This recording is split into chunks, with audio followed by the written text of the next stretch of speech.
Hello my YouTube family welcome to my channel technical Tappu. तो बहुत बड़ अपडेट अच्छी प्रधानमंत्री किसान सम्मान निधि योजना नहीं कि पीएम किसान योजना नहीं कि आपण मैंने जदि वर्ष को 6000 टंका पाउछंती तो नेक्स्ट इंस्टॉलमेंट केबे आसीबो बहुत सारे लोक वेट करथिले को डेट रे आसीबो। तो फाइनल ता डेट रिलीज हे सारिची आपण मैंने एठारे स्क्रीन रे देखि पारुथिबे। Honourable prime minister will release the 18 instalment of PM Kisan scheme on 5 October 2024 अर्थात 5 अक्टोबर 2024 रे आपणक बैंक खाता को पुणी 2000 टंकार सहायता आसपा जाऊँगी।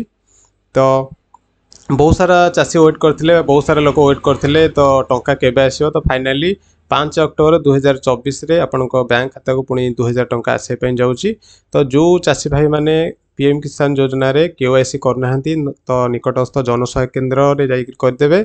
जदि निजे करने चाहते तो निज मोबाइल फोन माध्यम करें।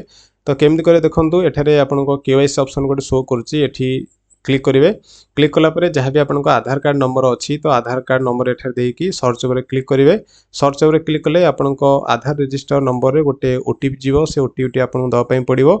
तो ओटीपी देलापर आपको केवाईसी डन हो केवाईसी हो केवाईसी हो गलापर आपको अकाउंट एक्टिव हो पीएम किसान रो टंका पाए ओके। तो वीडियो केमती लगी समस्त शेयर करूँ। रही धन्यवाद। जय जगन्नाथ।